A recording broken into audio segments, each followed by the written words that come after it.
your characters. What do they want? What do they need? And are you even paying attention? I'm not just talking about the person who's the primary control of the point of view perspective you're in. I'm talking about all their buddies that you're possibly letting them ignore to not give you some vital information. How do you know what your entire cast needs or wants? Let's find out.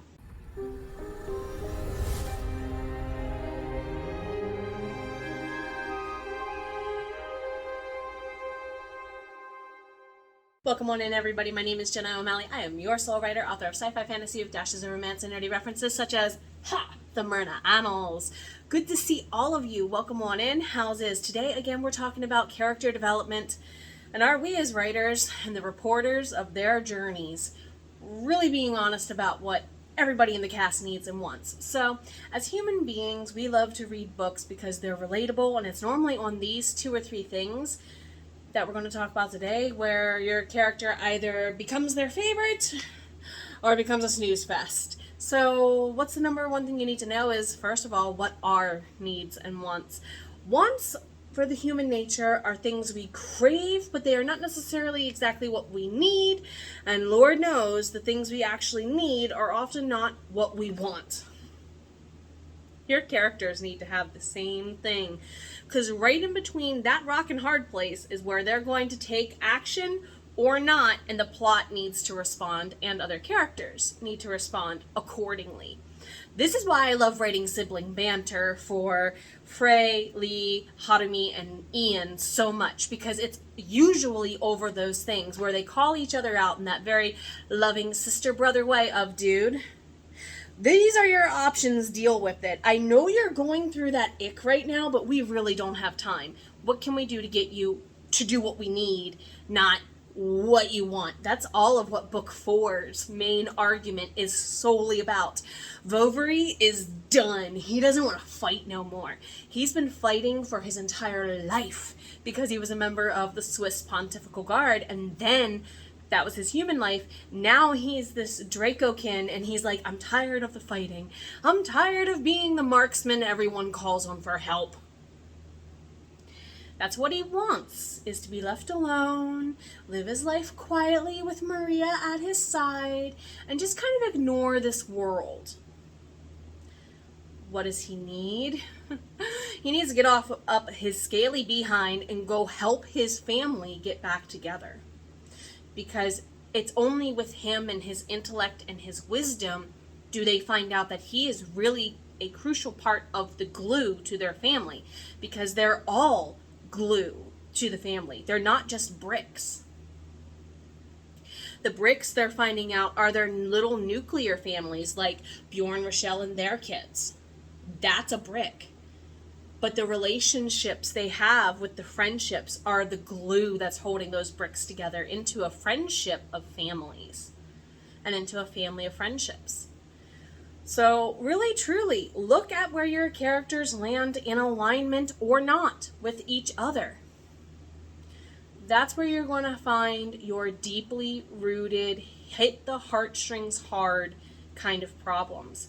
What's really the difference between these kind of characters is leading up into their multidimensionality.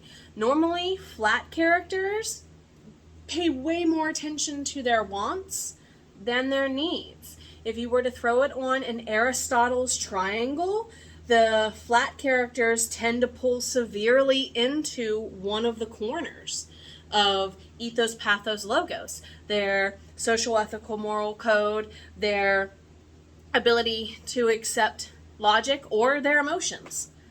And normally flat characters, two-dimensional characters, one-dimensional characters tend to live in those corners. Around 3, 4, 5 multi-dimensional character will say, I have this want, I need to do what I need to do and take care of my wants later. This is why in Lord of the Rings, Samwise gets the girl in the end. He put aside what he wanted, a comfy family life in the Shire, for his best friend's needs. And his reward was what he wanted. He grew so much as a character. Imagine Sam before Frodo becoming a dad, before the Frodo journey becoming dad, versus Sam after the journey becoming dad. You have two different fathers. Rightfully so, two different husbands. The plot was quite aware of this. So they took two simple things, a very crucial want, I want my woman, I want my fam, and a crucial need, my best friend needs my help or we're all in trouble. That's a common conflict. So it also goes into understanding not just the wants versus the needs and how multidimensional your character really is. It goes more deeply so into their mindsets, how flexible their mindsets are, kind of depicts how willing they are to grow. Look at all the hobbits in comparison to each other. Sam grew the most, in my opinion. Frodo was just the willing, wide-eyed, bushy-tailed hero for most of the books until it took its toll. Merry and Pippin, they grew, but kind of by force, right? The plot acted on them, not exactly the other way around at first, because they got drug into this mess. Hello, Vovery and Frey, you did this to friggin' Ian anyway. So, with that being the case, what can we do to really identify what our characters want? Those are the easy identifications. You could probably sit down and simply ask, insert character name here, what do you want of me in this scene or chapter? And they will probably have some very specific answers. Now, do not ask them what they need. Like most humans, they don't have that part figured out yet until somebody else tells them, right? So that information normally comes from a secondary character, the best friend, the enemy, the mentor, right? That's why we have those stereotypes. Instead of asking them what do they need, ask them what they want to do least of all, because that's normally what they need. Business owners listening to this are going, yep, I'm feeling called out. I love you. Your characters are probably feeling the call out along with you, to be fair. So look at Aristotle's triangle. If you want a well-rounded character who can feel logic, emotion, and some sort of ethical code in a balance, they're probably multidimensional, and they probably will go and take care of their needs so they can get their wants, not the other way around. Human life, right? Relatable struggle, right? Good plot. Yay! People love reading your stuff. On the other hand, get very much like Socrates. In education, we are taught the Socratic method.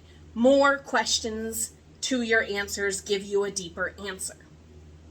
This is why in coaching, and as a former English teacher, I am more likely to ask you a question about the question you asked me, and then you go on this discovery of learning journey to figure it out, and you're like, duh. No duh, but you probably feel that way, right? And that's okay. Really sit down and play speed dating with your characters. Ask them 20 questions. Why don't you want to do this thing? Why do you want to do this thing? Ask your secondary characters the same questions. Other characters who are in the scene. For example, if Ian or Neftiri are in control of the scene, who else is in the building? I have about 30 people in this cast who show up on the routine. That will take you in to really dig deeper into the 6 main conflicts that most stories have. Whether it's an internal conflict of you versus yourself, character versus themselves, or if it's one of the other externals of character versus character, character versus society, character versus tech, supernatural, or nature. And you notice all the good stories have multiples of those layered in. The more multiples of those you have layered in, the more likely you have multiple multi-dimensional characters in your cast. Which characters of yours are flat? Which characters of yours are round? What do they need? What do they want? How can you make them work along with you and cooperate like a human being would to get to solutions somewhere along the way with some sort of path called a plot line? If you have any questions or you want help with your books and you're struggling to understand your characters, or maybe your characters are just like, bye, see ya, I'm out to lunch, you're not invited, come sit at my lunch table and we'll invite them along too, and we'll go on that date and figure out what they really want versus what they really need, and we'll just make them go through it along with you, because you are not alone in this journey. You never were. You're just the first recorder of something totally awesome. Above all, take care of yourself. You and your voice have been worth it all along.